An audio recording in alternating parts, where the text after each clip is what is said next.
kemi dëgjuar ose kemi lexuar shpesh herë dhe janë kanë ose kanë qenë, si thuash,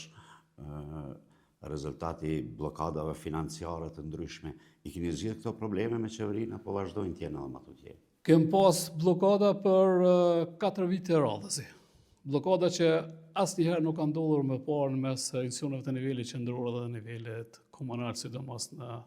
Prishtinë. Prej fillimit, domethënë, blokadën e parë kemi pas me tyrat vetanake të Prishtinës, është tentuar që tyrat vetanake të Prishtinës të merren nga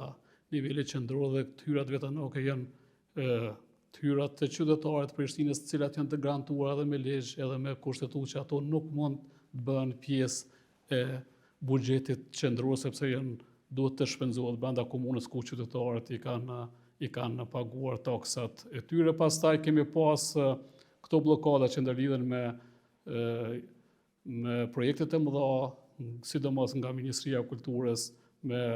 tunelin e Agim Ramadani, me George Bushin, me ishullin urban që ndërlidh lagjen e Arbërisë me Pallatin e Rinisë dhe Pallatin e Rinisë, pastaj me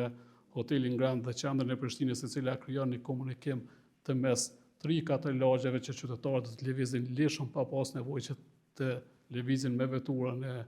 në kryeqytet. Dhe pjesa e fundit ka qenë prapë me buxhetin një blokadë totale, e cila tentoi që mbi 50 milion euro të komunës e Prishtinës t'i bllokoj totalisht. Në fakt i bllokuan gjatë gjithë vitit. Ne i dërguam çështjen edhe në Gjykatën Kushtetuese të Republikës së Kosovës, pastaj në fund kemi qenë të obliguar që të bëjmë edhe kallëzim penal ndaj ministrit dhe disa zyrtarëve të ministrisë në Prokurinë Speciale të Republikës së Kosovës, dhe vetëm një ditë, domethënë pasi përfunduan pastaj zgjedhjet lokale, vetëm disa ditë para që të mbyllej thesari i shtetit, ata ja alokuan mjetet sepse e kishin qartë që ky bllokim është puro politik